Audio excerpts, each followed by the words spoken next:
Mr. Clay Well. Good evening, Mr. Ham. How are you doing? You know, I am doing pretty well, must say. This is like 3 in a row for me. I'm batting 1,000 right now. Hell yeah. It's awesome. It's great. Yeah, it's been, and I've had so much stuff going on. Yeah? Yeah. So I want to tell you a little bit about some of it. Okay. All right. So I had my first, we'll be generous and call it a concert. Hey, you know what? If it's live music, it's a concert. Well, it was live music. Okay. They had it going on at a little restaurant over in Glasgow called Rib Liquors. Is it rib? Like rib, as in rib, yeah. Like okay. a side of ribs, a rack of ribs. Okay, rib liquor. Yeah. Okay, cool. It's a barbecue joint. And there was a band playing down there called Rusty Toms. Nice. And so we went and saw them. And as long as I stayed focused in front of me, because we were sitting pretty close to the stage. Well, there was like 3 people in front of me to the stage. Right. So as long as I stayed facing the stage, it was okay. Because I didn't see how many people were in there. Okay. Yeah, you don't like crowds very much. I don't like crowds, and I don't really like a lot of loud right stuff, like loud noise. And so I told I went with a guy from work. Okay. And I told him, he's been trying to get me to go for a long time. Right. And he's been working on me. And I told him, if you can find a smaller venue where it's not a lot of people, and maybe, preferably somewhere where there's like chairs to kind of make, force people to give you your space. Right. I'll think about it. So he picked this place out. I agreed to go. And as like a peace offering from him, he got me these little earbuds that you stick in, like earplugs kind of. Yeah. And they're specifically made for concerts. Oh yeah, because they'll allow so many decibels in.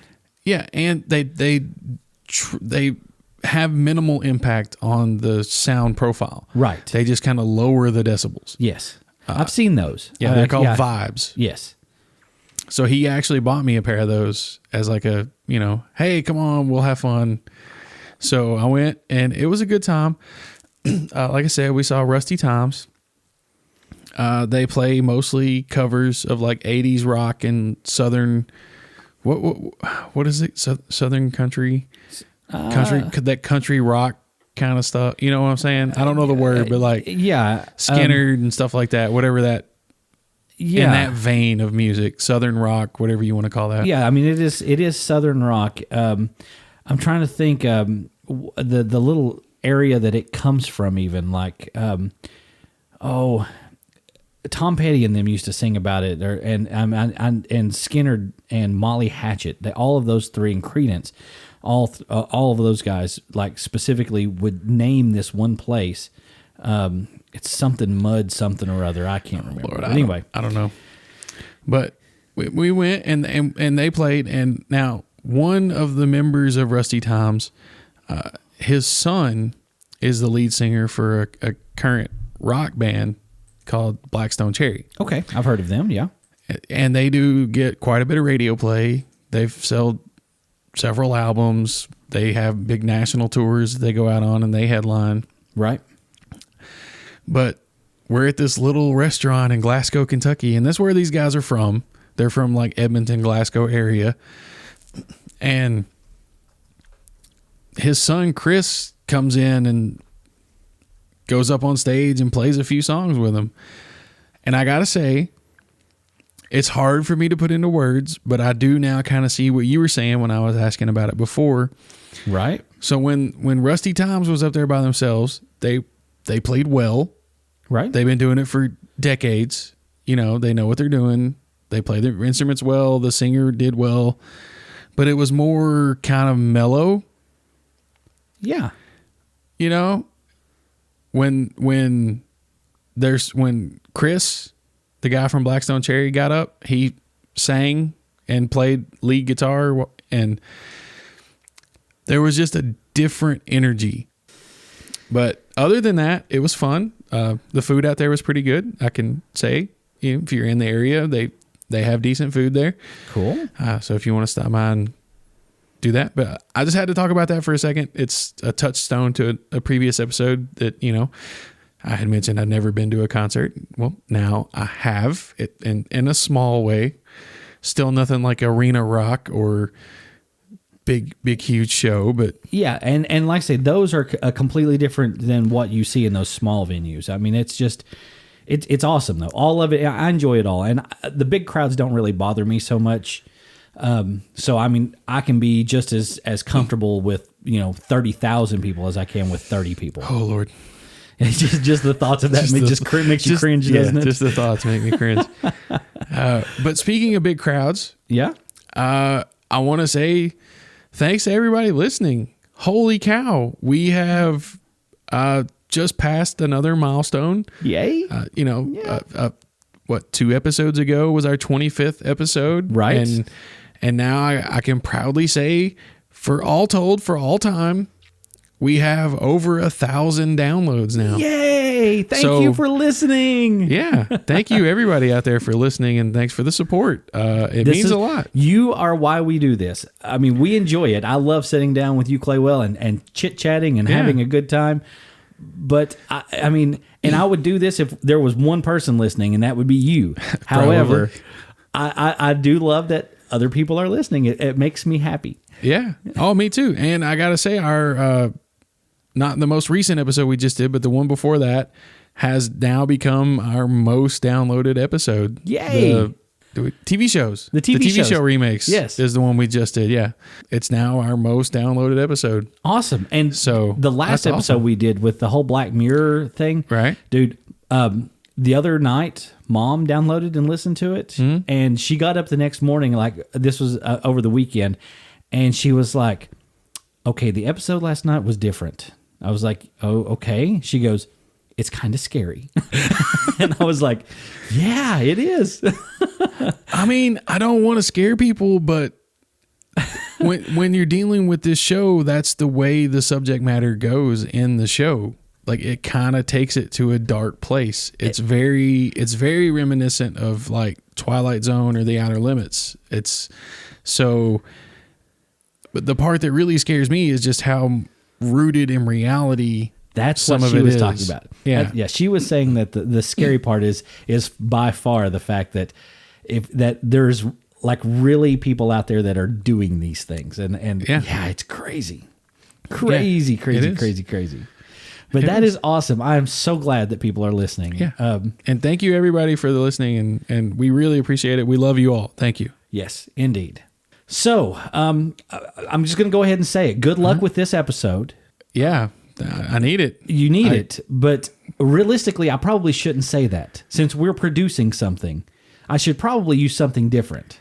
Not good luck. I should tell you, probably break a leg with it, right?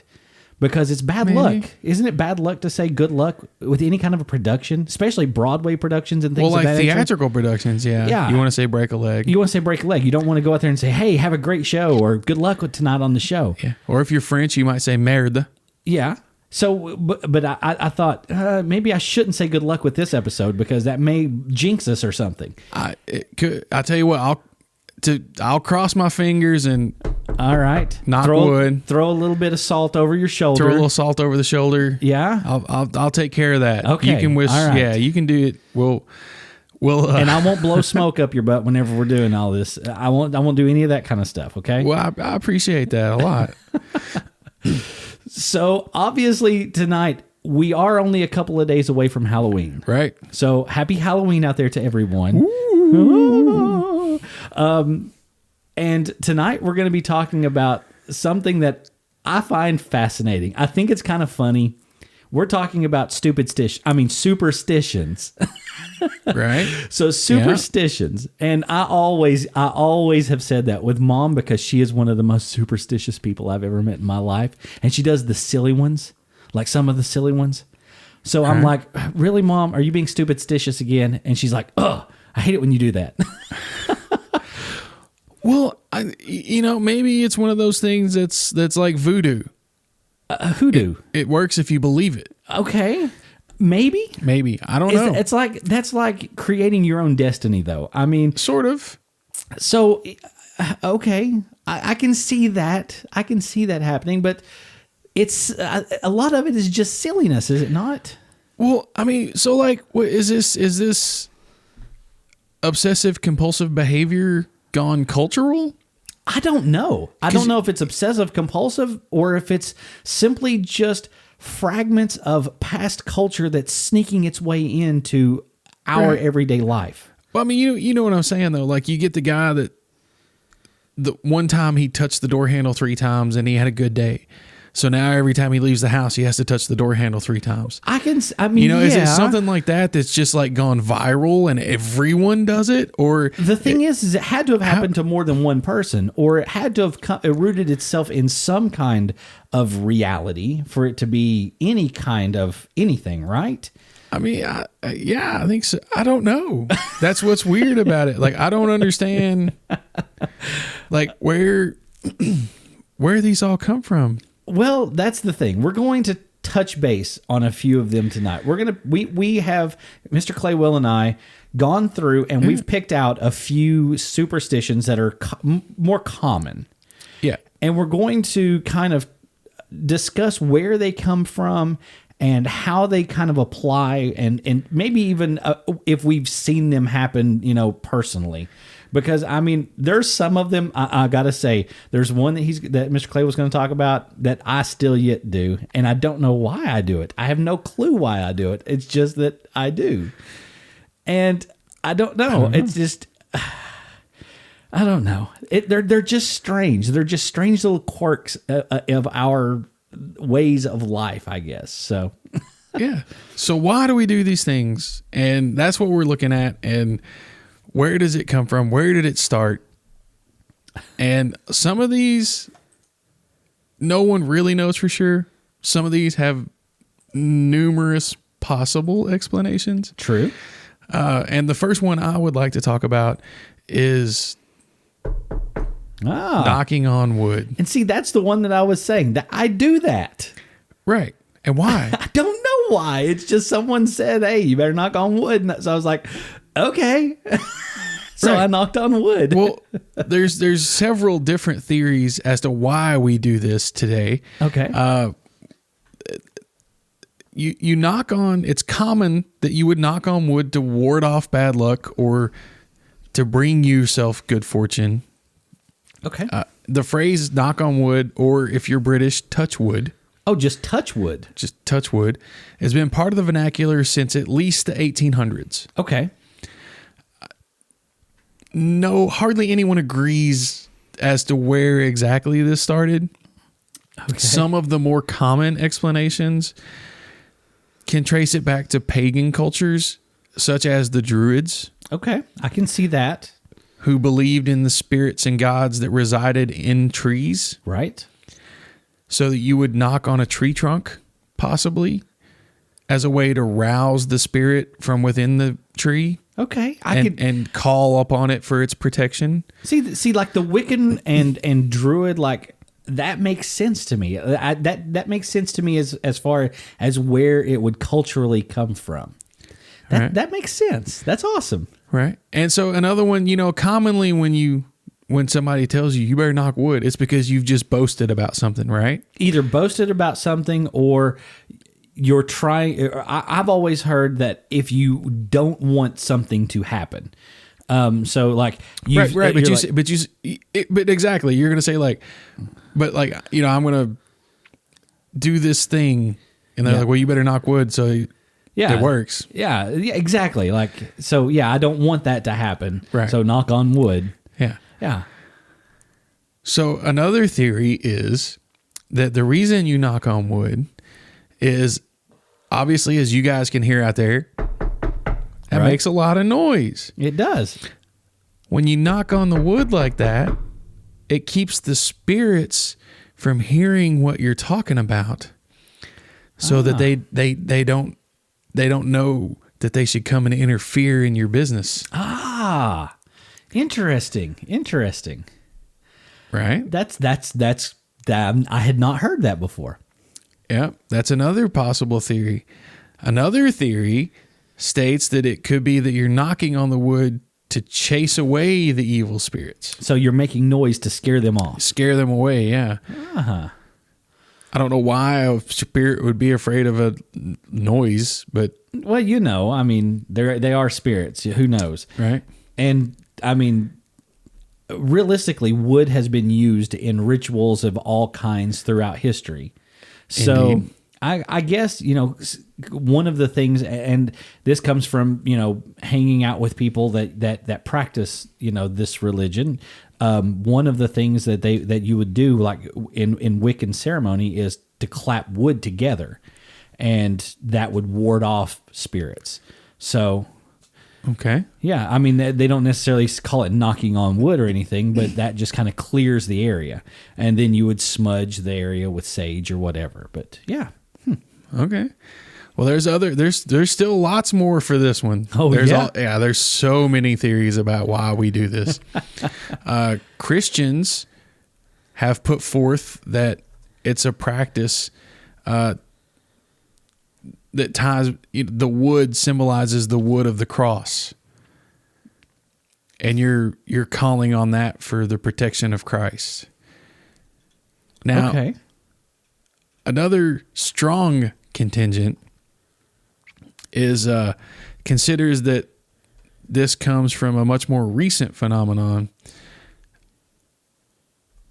It's a children's game that started in the 1800s called Tiggy Touchwood. Tiggy Touchwood. Tiggy Touchwood. Okay.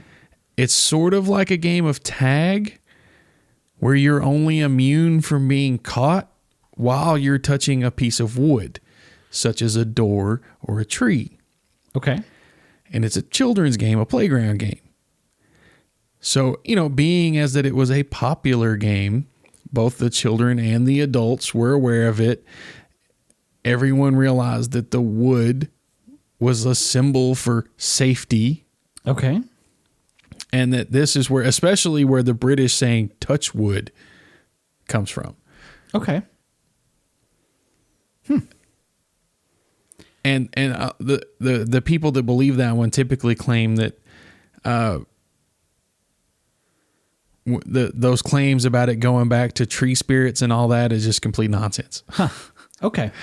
So I don't know where the exact knock on wood comes from, but there is a strong push for the British touchwood to being this Tiggy Touchwood game that kids played in the 1800s.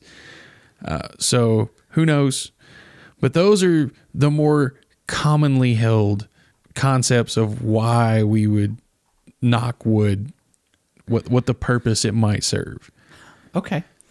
So like I said, that's one of those that I still do. And there are so many people that I've ran across that will knock on wood. Oh yeah. Yeah. I mean, anything that you do, well, you knock on wood, So that is so common at least in our area, in the culture we live in in the South. And I will say that superstitions, I don't want to say I guess I should say that they are so predominant in the South simply because everyone has at least some superstition that they adhere to. Even if it's something as silly as knocking on wood or something like that. The one that fascinated me, the big one that fascinated me, is the number 13. And not just the number 13, but specifically Friday the 13th. This thing, it's huge. I mean, it is massive. I agree. There are a little triskaidekaphobia. Triskaidekaphobia. That is literally the scientific name that is given to the fear of Friday the 13th. And there are so many different origins for Friday the 13th, this fear. And some of the superstitions that surround this day and the number 13 date back like to biblical times and even pre-biblical times. So Friday the 13th, the reason most people avoid it is one, we think that on Friday the 13th, that is just an unlucky bad day. But the whole reason being the way it came about, at least one theory, is that during the Last Supper, there were 13 people that were present. The 13th person was an uninvited disciple, which was Judas. Now, Judas comes in, and the Last Supper doesn't bode well for Jesus or Judas. True. Even in paintings, Judas is portrayed doing unlucky things and superstitious things, specifically Da Vinci's The Last Supper.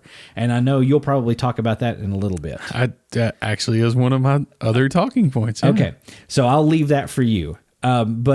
So Jesus, and isn't he always usually portrayed like off kind of by himself? He is, and he's portrayed as, you have the 12 disciples, right? Right. And Jesus, and he's kind of the 13th man. He's kind of the outsider. Right.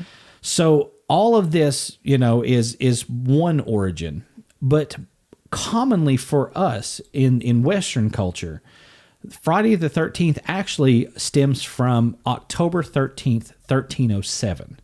Very, very, very, very specific date. This was the date during the Crusades. Now, this is according to History.com. This was an article written by Jeannie Cohen. This is the day that King Philip had many of the French members of the Knights Templar arrested and tortured. They were burned at the stake. They were they were shown as heretics, and this happened on Friday, October the 13th. So it was a Friday the 13th. It was a Friday the 13th. This is why Friday the 13th is supposed to be so terrible. Now, we know who the Knights Templar are, right? This is the group of... that's the old guy that Harrison Ford stole the cup from, right? That's the dude. That's him. The Knights Templar was a group of people, and these were a group of knights that were commissioned to protect and search for holy relics in like Jerusalem. I mean, they did like the Crusades and all of that. They also set up the first banking system, like international banking system that we have. Those evil people. I know. So the thing that happens is King Philip and the Pope at the time see that the amount of power that this group has, the Knights Templar has, and they together decide we cannot allow them to have more power than us, because if the person that controls money controls pretty much everything. So on October 13th, 1307, orders were given, and on that date, all those orders were opened, and the members of the Knights Templar were rounded up, arrested, tortured, and killed. So that is specifically for us in Western culture where the fear of Friday the 13th comes from. Now, the number 13 has become synonymous with bad luck, to the point that hotels typically don't put a 13th floor, like it'll go from 12 to 14. Realistically, though, you're on the 14th floor. It is the 13th floor. Exactly. It really is, but they don't list it as a 13th floor. That's like me going, I think your name's unlucky. From now on, you're Mr. Smith. Exactly. It doesn't change the fact that I am Mr. Ham, but... I'm going to call you Mr. Smith from now on. It's just it's silliness, right? Something, too... The whole thing with Friday the 13th, it kind of died off for a while after the Crusades were over with. After all of King Philip's stuff, it was really the Friday the 13th was a big deal in Europe. But after a couple hundred years, it all kind of died down. Yeah, I mean, who's going to remember a massacre for hundreds of years? That's not something that's going to stick in history, right? Right. Well, I mean, not to the point of causing a dread for that date. Exactly. You would think. You wouldn't think. So, according to a Time magazine article, Friday the 13th superstition in America really began to gain popularity after the publication of a book called Friday the 13th. This featured a plot of a businessman, and he was trying to crash the stock market. So, we start to see that Friday the 13th thing come back into our culture. Now, the big Friday the 13th, I guess, push into our culture came with a film in the 1980s.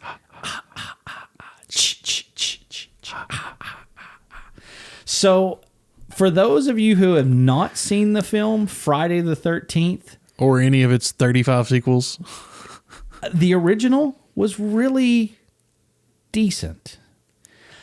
It had a certain feel to it that made it just creepy enough. There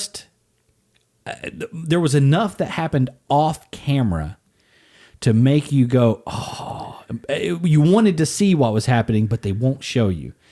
And it was just, it was done well. okay. This movie was a box office hit, and there was not a lot of money spent making it. It was all filmed in this like summer camp.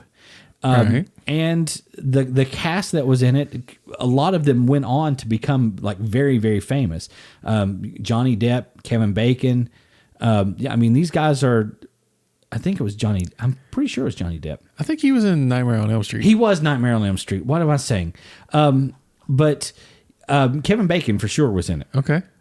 And so these guys, like, this movie became a phenomenon, and it really did kind of push that bad luck image back into our culture. Huh.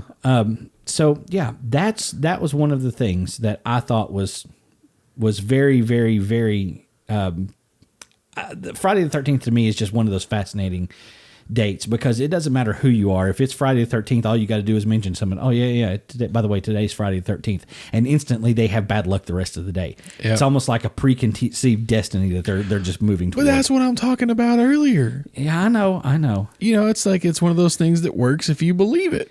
And people do. That's the thing with that specific day. Like, I'm like, it's just another day. It's Friday. That means I don't have to go to work tomorrow. Yay! That's a good day for me. Yeah, it's the last work day of the week. Exactly. That's it. So, yeah. All right. Well, my next one comes from several. It's another one of those that has several potential history origins. Okay. So, have you ever heard that you shouldn't walk under a ladder? I have heard that. As a matter of fact, I've heard that just recently because I'm building a house right now, and there are ladders everywhere. Well, I'm going to say first off, it's true. You should not walk under a ladder. Okay, because why? it's unsafe. Even if it's just a ladder that's setting up? It's unsafe. Now, here's the thing. You could accidentally knock it over. Something could be on top of it. It could fall and hit you in the head. There could be somebody standing up on it working, and you could knock them over and hurt them. It's just it's OSHA, man. It's just simple, unsafe work environment to do that. Now, if you think walking under a ladder is going to bring you bad luck, why would you think that? That's like saying walking through a doorway is going to bring you bad luck. Exactly. I mean, it's just a pathway. Well, so one potential origin for this goes back to medieval times, when the ladder symbolized a gallows. Okay. Because they would often not be able to, like, you see them in the movies all the time. They got the fancy thing built up with the guy on it, and they hit the switch, and the floor drops out, and the guy drops. They didn't have that most of the time. That's a Hollywood thing. I was going to say, that's an awful fancy get up for killing people. Yeah, typically, exactly. Typically, they would just have they would prop a ladder up onto something, throw a rope over something higher, have somebody get up on the ladder, put the rope around their head, kick the ladder out from under them. Okay. I can see that. That's where they would get the drop. Yeah. That's how they would get it done. So when somebody walked under the ladder, it was believed that you would face your own death by hanging. Wow. That's fascinating, dude. And because people were hung in the top rungs of the ladder, it was thought that their spirits might be trapped in the space between underneath the ladder. Oh, like like where they would fall, they would be caught there between the rope and right. So you would be passing through the spirit of somebody who was obviously bad, or they wouldn't have been hanged. Right. And you don't want bad spirits. And you don't want right. You don't want bad spirit juju all over. Yeah, you. yeah. I was just gonna say that's some funk you don't want. Exactly. So that's one potential place. So that it's the symbol of the gallows, or you might be getting the spirit of a murdered person on you. Yeah, and you walk and you through. can't. You just can't even brush that off. I they mean, don't come out with soap. Yeah, Ajax might not even take that off. So another potential theory for this goes back even further in history to ancient Egypt. Okay. Because Egyptians had some strongly held belief in the symbol of the triangle. Which is why they built so many things in the shape of triangles. Look at the pyramids. They're basically multifaceted triangles. The obelisk, the tip of the obelisk is always a pyramid, which is a multifaceted triangle. Right. So the theory is that the ladder leaning against a wall vaguely forms the shape of a triangle if you take the ground into account. You do. I mean, you get an acute angle or depending on how the ladder's propped. But right. there's definitely a three-sided structure there. Absolutely. Which is a very sacred symbol to the ancient Egyptians. And it's thought that if you walked under that, you were breaking the plane of that triangle.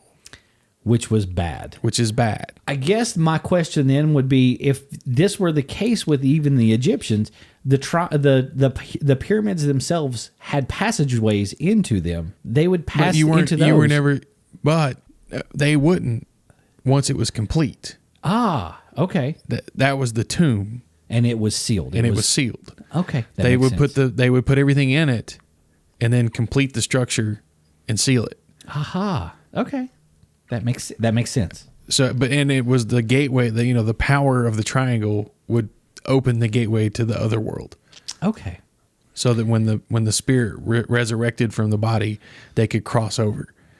Interesting. Into their next life. I like that. There's still more. There's another theory. Again, shout out to all my Christians out there. Yeah. Again, the triangle leaning against the wall, or the ladder leaning against the wall, the shape of a triangle. You Christians also have a thing with three. Right. The Holy Trinity, the Father, the Son, and the Holy Spirit, and that the action of walking through that plane was a blasphemy, like you were desecrating God, basically. Huh. Wow. And by disgracing God publicly like that, you were inherently inviting the devil into your life to cause mischief. I see. Those are the three primarily held beliefs as to why walking under a triangle would bring you bad luck. Okay. Or a triangle. Walking under a ladder through the triangle. Through the triangle would bring you bad luck. I see. Aha. That's interesting. That's another one of those things. Like I said, I'm building the house right now. There are always ladders up. And I haven't really paid much attention, but there have been people specifically on my job site that goes, you better not walk there. And I'm like, I've got to get over there though, and you all have got all this stuff over here, and I don't want to go over there because I'll get my arm cut off. So I'd rather go under this. And they're like, nope, you don't do that. So now, those people could just be concerned about workplace safety. They could be, but maybe that's not necessarily superstition. I guess, although it probably is. It probably is. But it's interesting because again, this is one of those that we see, and that it's prevalent Indeed. in our society around us, and our people that we run around with. So, very, very cool. All right, so my turn again. Yeah, let's hear one. You got more? I've got more. Of course, I've got more. Well, let's go. So the next one that I'm going to talk about is one that has been around for a long time. This one dates back to like Greek and Roman times. And this is the broken mirror. You will have 7 years bad luck if you break a mirror. And why 7? Why 7? Well, the thing is, in Greek and Roman times, they had a belief that the human soul regenerates itself every 7 years. It takes 7 years for it to kind of shed all of the bad and become anew again. Now, so it's kind of like the thing with all your skin cells die every so many whatever. And exactly. You're like technically you're a different person every time you cycle. Yes. I gotcha. Okay. So the Romans believed, though, that your soul did this. Now, the reason that this had something to do with a broken mirror, they also invented the mirror. And they thought this was a very, very mystical thing. Because you are able to see yourself in this thing, they thought that it must hold a piece of you, which would mean a piece of your soul. If that breaks, then it obviously shatters part of the soul itself. It breaks part of the soul. And a broken soul obviously is incapable of doing good things. So bad luck would ensue from this broken mirror. Okay. But I have seen The Army of Darkness.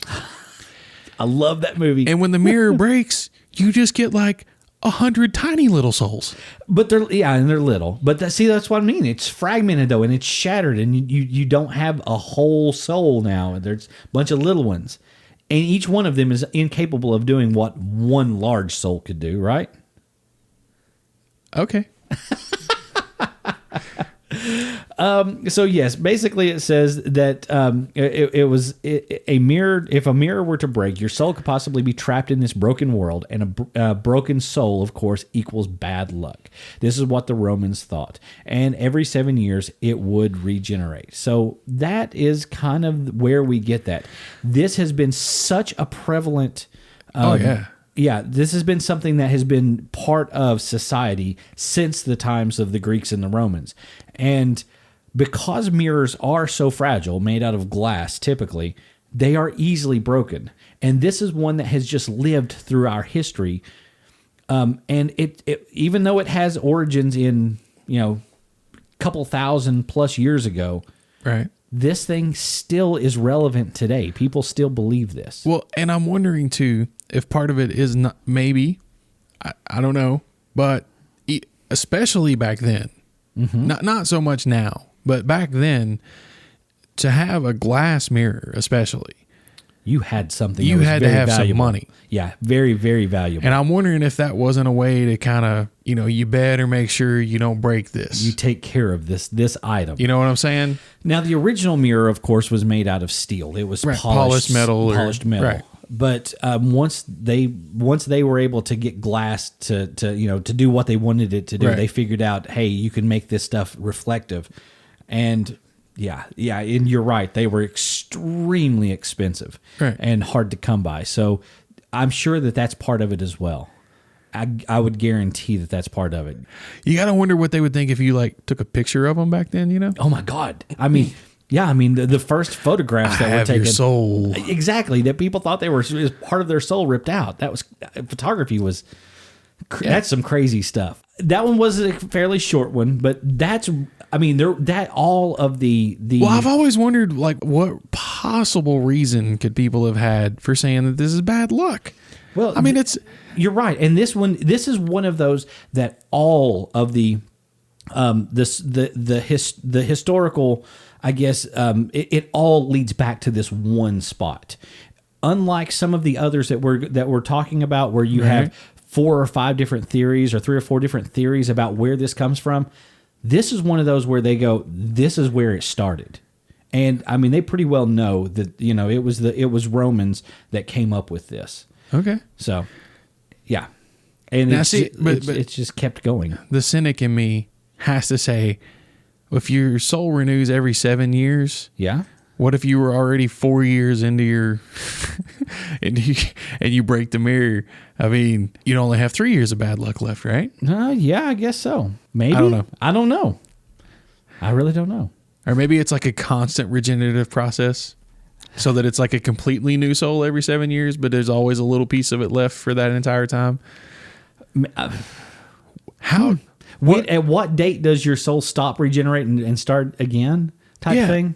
Or exactly. Well, to tie back to the skin analogy, right? Like technically, we'll just make up a number here. 30 days, right? Your whole new skin is new.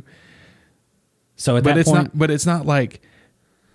It's not like a snake where you just shed all your skin at once every 30 days, right? You're constantly flaking little bits off. Maybe that's how the soul process worked in their minds. True. I'm I don't getting way know. too I don't involved in know. the, in the mechanics of yeah, it. I was gonna say this is just this is a superstition, so we can't get marred in the technicalities. But that's all it is technicalities. Okay. All right. So my next one that I had is if you ever like somebody like you're at the dinner table and you're reaching for something and pank, you knock over the salt shaker and you spill a little bit. I've done that more than once. And somebody says, "Well, you better throw some over your shoulder." But I don't understand why. Because now it's in the floor and I got to sweep it up. Exactly, right? You're just moving the mess from one place to another one. Why is spilling why is spilling the salt a bad thing? Why is that a bad omen? I don't know. I don't know. This is another one of those that has several potential origins, Okay. Unfortunately.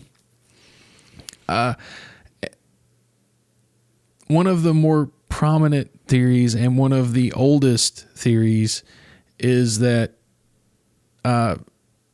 it dates back to ancient Roman times alongside your mirror theory. Okay. Is that and you read all this stuff, right? In the histories, host, guest, and all that, you offer them, what is it? Salt and something else, the salt of your table and something else. I'm not sure. Salt and bread maybe, but they always talk about salt. The reason for that is because it's been known for a very long time that salt can prolong things. Right. Like if you cure a meat with salt, it will make it last longer. As a matter of fact, I think, what was it? I read just recently, salted fish, I think it was, that they had found from the Civil War. And when they cracked it open, the fish was still edible. Ugh. Yeah, well, I mean, define edible. Like the Norwegians have that. It's not going to kill you. Like the Norwegians have that. What is that? Like lutefisk or whatever. Yeah, that stuff is some bad stuff. But this stuff it was packed in enough salt that it had preserved the meat. It had basically turned it into fish jerky. Right. Yeah. Yeah. That's what I'm talking about. Yeah. And people know that for a long time, for thousands of years, we've known that. And salt has kind of become unilaterally a symbol of lasting things. Right. Specifically friendship. If you want your friendship to last, so that's why you offer your guests a lot of times, even before food or drink, you offer them salt first. It's your way of symbolizing that you want this, our friendship to last. It preserves it. Yes. So that's why one theory states that spilling the salt could be considered a bad omen because you're knocking away the friendship. Okay. I can see that. That makes sense. Yeah. So, yeah. So that's one theory, is that like you're spilling the salt, you're like throwing away the friendship. It's not being utilized, it's just scattered. Right. Another possible origin for why this is bad luck, again, goes back to ancient times, and it's because salt was very valuable. Very, very valuable. The phrase "is a man worth his salt?" Right, comes from the value of salt. Exactly, because and it's so valuable because of its curative and preservation properties. Exactly, and it was so hard to come by. Oh yeah. I mean, basically, you had to live on a coastal place where you either coastal place, or if there was some place that was mining salt, right? For it to travel from that spot to where you were, right? It was a phenomenal amount of money that had to get it there. Yeah, exactly. Especially mining it, because that's a whole yeah. But that's another theory, is because it was so expensive that it was seen like, I've offered you the salt, I've put it on the table for you to use, and you've just thrown it, you've spilled it. So you're frivolous and you don't respect me. And that's arousing my enmity. So that's like you're inviting disaster. Yeah. Yeah. Thank you for helping me finish my sentence. My brain stuck. Yeah. Another one, this one's a misconception, but it's another commonly held one, is that because salt was so expensive, that somehow it got around that Roman soldiers were paid in salt. Yeah. There is no historical evidence for any Roman soldier ever being paid in salt, but it's such a widely held belief that the term salary comes from the Latin salarium, which is salt, which means salt money. Wow, I didn't know that. That's interesting. But there's never been any proof that this was ever the case. The correlation can be seen there, though. I mean, really. Yeah. That's cool. But that's where that term comes from. Huh. So that's interesting. And once again, the third most widely held thing is that, as you were alluding to earlier, another belief that why it's unlucky to spill salt is if you look in Leonardo da Vinci's The Last Supper, the famous painting, yes, you will see that it depicts Judas Iscariot has knocked over his salt cellar. He has. He is spilled the salt on the table. Sitting to the right of Jesus, and he has his elbow is forward and has knocked it over. Yes. Right. And that's another reason that some people consider it to be a bad omen, because as everybody knows, you can't trust a Judas. Right. I mean, and any action he's done obviously has to bring about ill gains. Now, you're asking, what does this have to do with throwing it over your shoulder? That's the thing I don't understand, is where the whole throwing it over your shoulder thing comes from. So you've spilled the salt on the table. Okay. So you have invited doom and gloom upon yourself in this action. Okay. So you take the salt and you throw it over your shoulder into the face of the devil who's coming to bring you bad luck. Burning his eyes out. Right. Aha. Interesting. Because salt is curative and even a lot in a lot of different folklore. Yes. Salt is protective from spirits. Yes, and there are various religious, religions out there that use salts for purification. Oh yeah. Think of any of the pagan stuff, the Wicca, the Druids, and stuff like that. When you cast a circle, you cast it with salt. You create a circle with salt, which wards off spirits. Nothing can leave it or enter into it. Yeah. So. That's definitely, salt is one of those minerals that is used not just as a preservative, but it's used religiously as well. It dices, it slices, it smashes, it purees, it flambés. You can mash it, you can stick it in the stew. I mean, it is so versatile. This is one of those things that the whole salt thing is just. That one fascinates me, but I didn't know why you throw it over your shoulder. But that's kind of an interesting take on it. Yeah, it's supposed to blind the devil coming, or the bad luck, or the bad juju, or the spirit, or whatever. Given your various folklore origination story, they all universally agree that the throwing it over the shoulder is to ward off the badness that's coming up from behind you to get you. Yeah. So you throw it back there and purify it and blind it. How about that?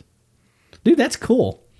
That's a very cool one. I didn't know any of that. I mean, I knew that I like being a history teacher. I knew that salt was used as currency. I knew that people were paid in salt, and I knew it was extremely, extremely expensive. Right. And it was hard to get. And of course, throughout history, it was used as a preservative, and we still to this very day, sodium is used as a preservative. But it's the only way to cure ham. Oh my gosh, is that not the truth? But I didn't know why the superstition was around spilling salt and throwing it over your shoulder. That one I didn't know. That's interesting. I didn't know it either. Very cool. Very cool. Moving on. All right. This one is a superstition that revolves. And actually, it's not one that we had even until the mid to late 1800s, specifically right around the year of 1876. This is where it began. Oh, wow. So this is another one of those that we know exactly where it was at. This is a fairly new one. In 1876, there was a town that today is infamous with outlaws and card dealers and just the Wild West. It's kind of like we're talking like Annie Oakley and Wild Bill Hickok and all of these guys that are major historical figures from the Wild West.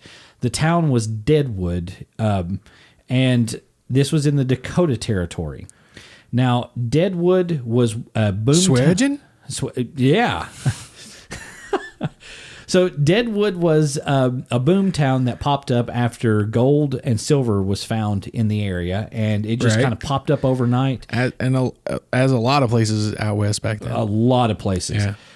So this territory, whenever it popped up, it drew in kind of like the best and the worst of that area. Because most of these little boom towns were kind of lawless, anything would go. Anything at all would go.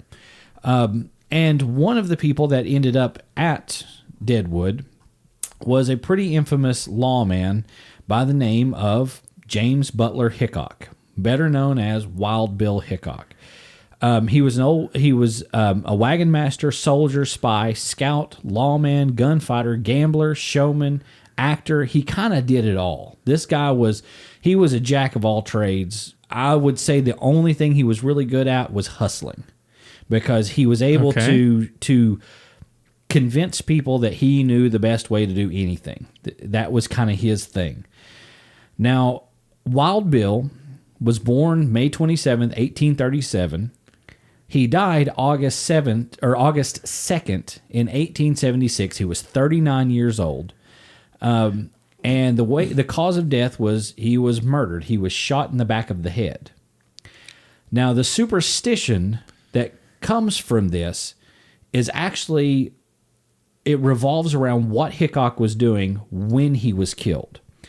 He was sitting at a table playing Now, if I remember my HBO right, okay, go for it. he was playing poker. He was playing 5-card stud, which is a type of poker. He always, when he would come in and play poker, his thing was he always sat with his back to the wall so he could see the entrance, because he didn't trust anyone. This was a good idea for anyone that was in Deadwood. And whenever he came in on August 1st, this was the day before he was shot, to Nuttall and Mann's saloon, he had to wait for a seat to open up at the poker table. A drunkard at the table named Jack McCall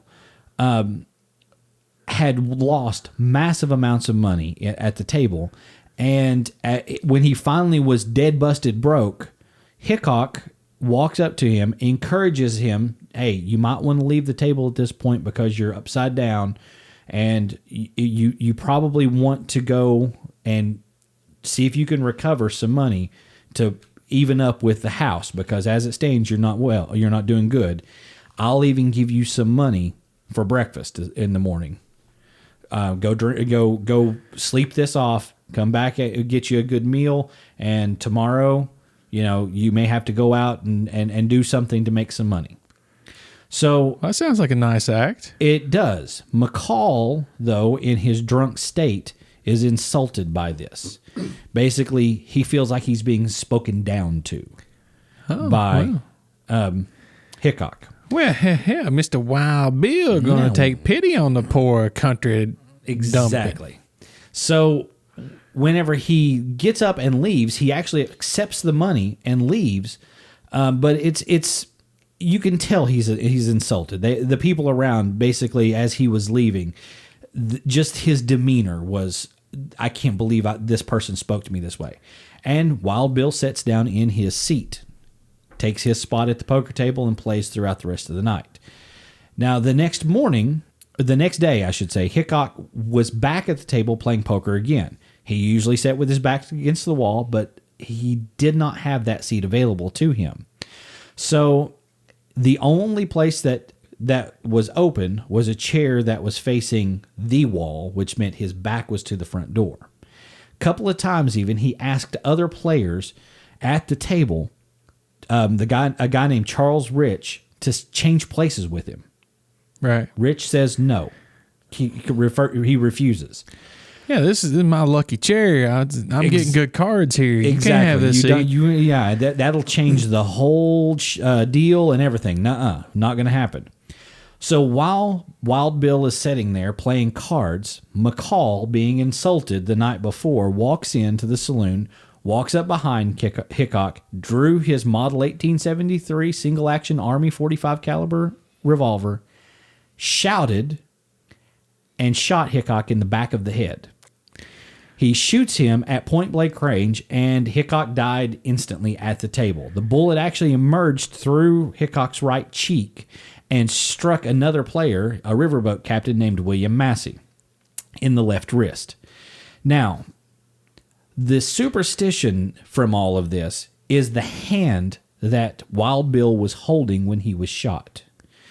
The hand that he was holding to this very day is still known as the dead man's hand. This is aces over eights. Now, those 4 cards, ace of spades, ace of clubs, 8 of spades, and 8 of clubs, they're all black cards. These are the 4 cards that he was holding, and the kicker card was the Queen of Diamonds. That was the 5th card that he had in his hand. Those 4 cards, after the game ended, after he was shot in the head, everyone freaked out and left the table. He was still holding these 5 cards in his hand, laying there as a corpse. And those cards were taken by one of the other players, and they were actually passed down to his son. The cards themselves, the aces and the eights, were pristine. The Queen of Diamonds had just a spot of Hickok's blood on that. And even to this very day, if you go to Vegas or a place where gambling is legal, Atlantic City, aces and eights are not a hand you try for. That is still to this day considered an unlucky hand because everything originated right here with Wild Bill Hickok. This was just one of those things that people are, even today, they're like, you don't go for the dead man's hand. And it's just considered very, very unlucky. Now, the dead man's hand is used in various places. Its legacy in the Las Vegas Metropolitan Police Department, the Homicide Division, they use in their symbol, and on the LA Police Department's crash squad, they use the insignia that has aces over eights in it. These things, this, and also the Armed Forces Medical Examiner System, they all use this in their insignia. These are like homicide department, crash squad, like medical examiner. I mean, we're talking dealing with death. This is one of the things that they use, the dead man's hand, as their insignia. So even though it's considered very, very, very unlucky in gaming, it still is used. And here's something that I didn't know. Whenever I was doing a little bit of research on this, there's a Western-themed collectible card game called Doomtown. The highest rank in that entire game is with the Jack of Diamonds as the fifth card, aces over eights. That's the highest rank that you can get in that game. And I thought that was kind of an interesting thing. Doomtown is not something I was really familiar with. Yeah, I never heard of it. It's an expandable card game based on like Deadlands role-playing game. Originally a collectible card game from 1998 through 2001. And then it was revived in 2014. So, yeah, kind of an interesting thing. But yeah, Wild Bill Hickok is where we get the whole dead man's hand thing. And why it's so unlucky in gaming, but it was because he was holding that hand when he was shot in the back of the head. Wow. Pretty interesting. I thought this one was, as far as doing research on them, I thought that one was one of the more interesting ones that I did research on.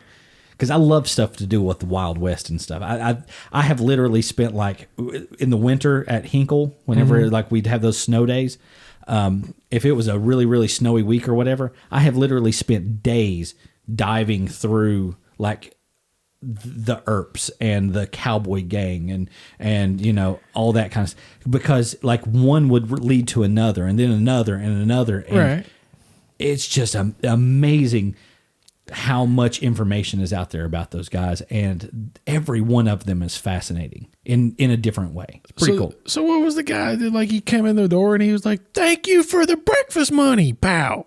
No, what he yelled was, "Damn you, take that," and shot him in the back of the head. Well, see if I buy you breakfast again. Yeah, Jack McCall. He's famous for shooting Wild Bill Hickok in the back of the head.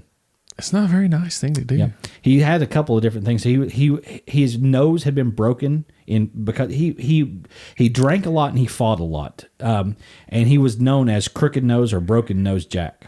And his big thing was that he was the murderer of Old West legend Wild Bill Hickok. Wow. Yep. He was executed on March 1st, 1877. So let's talk about this one. Okay. Oh, You can't I see that. You can't give me cooties. Well, you know what? It's okay.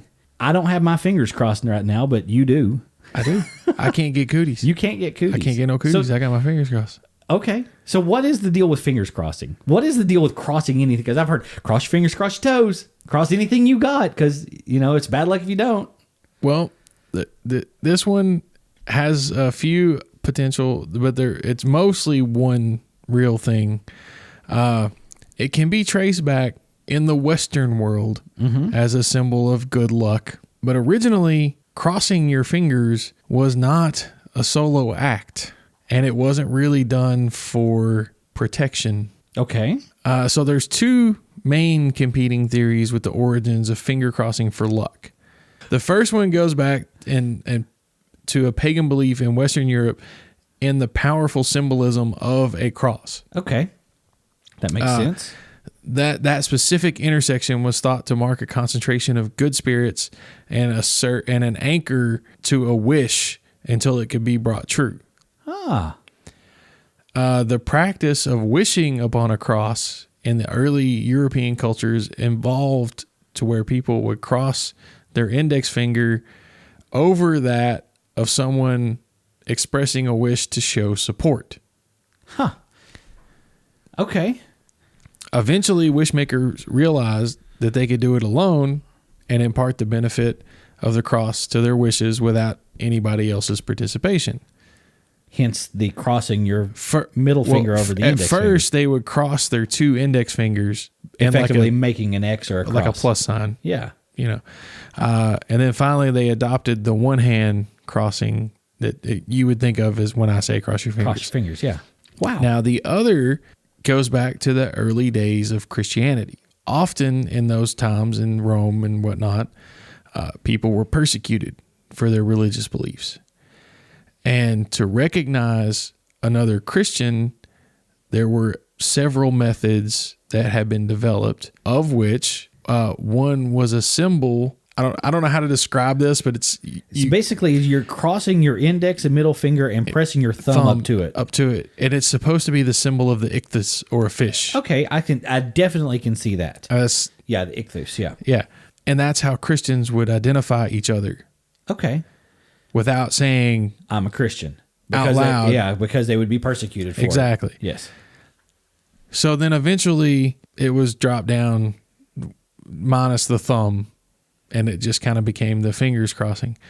Now, I say all this is in Western culture simply because that same gesture in Eastern culture is profane, because to them, this symbolizes a female's reproductive bits. Okay.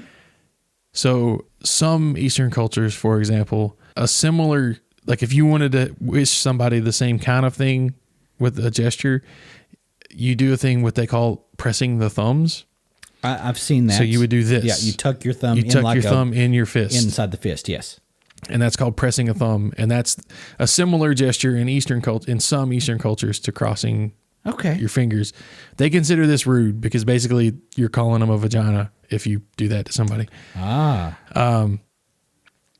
But yeah, so, originally it was a way for Christians to identify each other. And then slowly it became, a symbol for Christianity. then it was, the cross, of course, which is a symbol of protection. Right. So it all kind of goes back to that it's just a symbol of the cross, which is a symbol of, either way, whether you go with the pagan belief or with the Christian belief, they both tie back to the fact that it's a symbol for the cross, which is a thing of protection and goodwill. So okay, that's where it all comes from. And you use that symbol to ward off bad things. Ah, okay. So when you cross your fingers and stuff like that, I can see definitely then where that comes from. Yeah, you're protecting yourself from badness. Awesome. So yeah, that one both, even though pagans or Christians, they both go to an actual cross. Right. Just the pagans typically just believed in the shape as a symbol of goodness, and the Christians, of course, because Jesus was crucified on the cross and all that. Awesome. Yeah. All right. So the last one that I'm going to hit is it's something that we do that I never knew really where it came from or what the origin was, but it's saying the phrase "God bless you" after someone sneezes.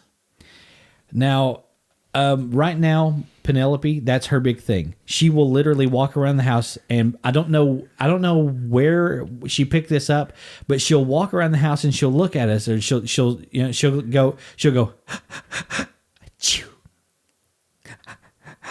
achoo, and she wants us to sneeze. And Ashley and I have both started doing this whole silly, where you just kind of over exaggerate a sneeze. Okay. And she literally cackles. I mean, thinks it's the funniest thing ever.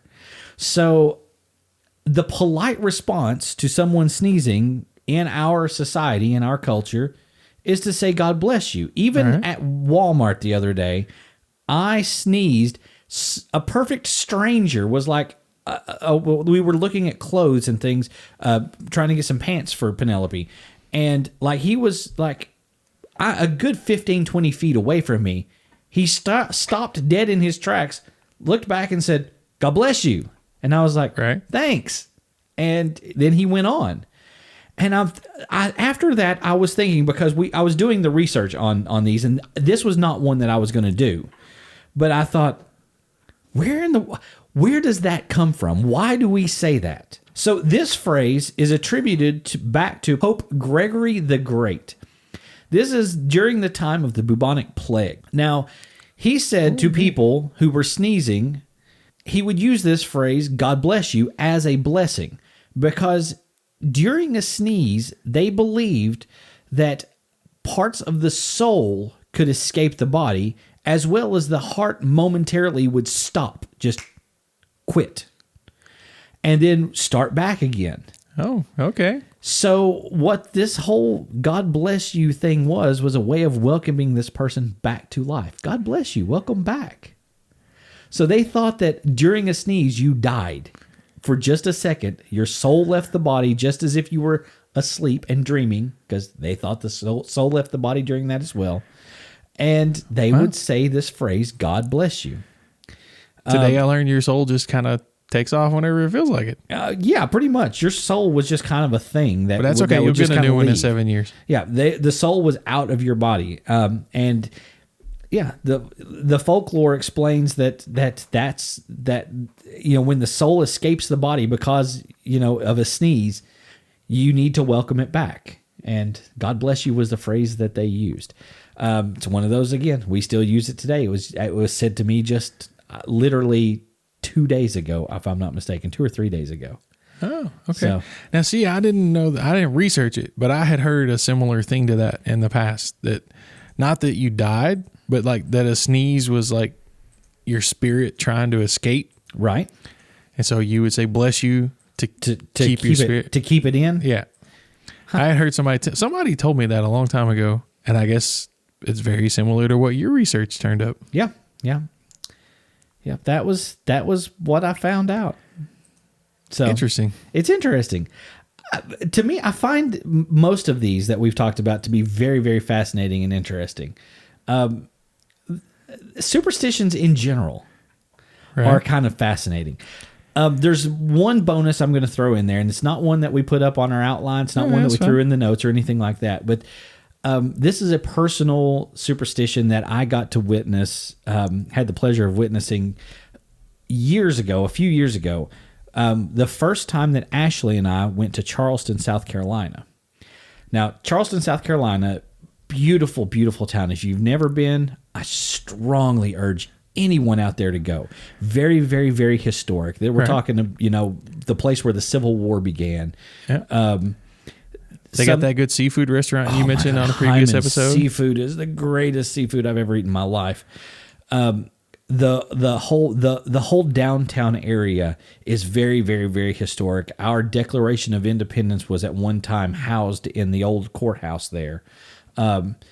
It's pretty amazing. This town is one of those towns that is just phenomenal to me. If someone said, Jeremy, you can move anywhere in the United States that you want to, money's not an issue, I wouldn't even have to think twice. I would be at Charleston. Charleston is where I would go.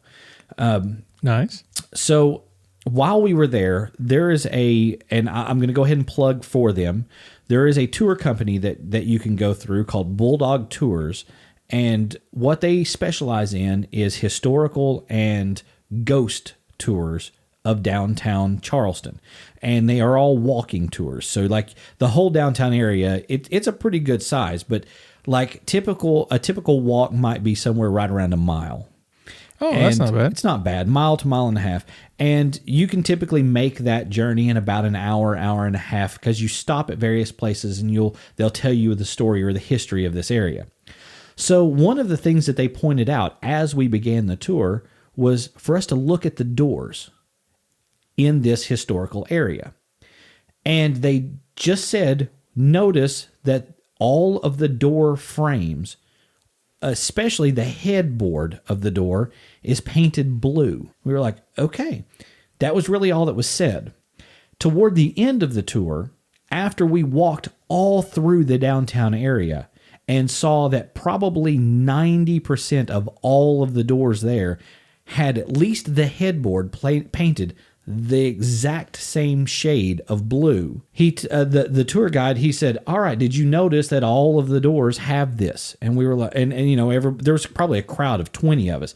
We were like, yeah, so what is the deal? He said, this is a leftover, a superstition from the times that slaves were brought into the old market. With the slavery, they brought their culture, and part of their culture was voodoo. And they were said to summon evil spirits. What this color is called, and you can only buy it in the Sherwin-Williams store in Charleston, South Carolina, it's called Haint Blue. And it is specific to warding off evil spirits in voodoo, this color is. And all of the downtown areas have that color on the above the door to ward off the evil spirits because the whole downtown area of Charleston is supposed to be extremely haunted. So we got to witness that one ourselves, and that superstition, it originated 1700s, and it's still being used today. So I thought that was an interesting little bonus one I'd throw out there. That's yeah, okay. Yeah. Blue paint scares away evil spirits. Specifically Haint Blue. They call the spirits down there Haints. Okay. Yeah. Very good. So we've thrown salt over our shoulders. We've crossed our fingers. For anyone that sneezed during an episode, God bless you. Bless you. God bless you. We didn't break a mirror, so I feel okay about that. Yeah, I made sure to stay careful around the mirror. No dead man's head where we've not played cards. No poker.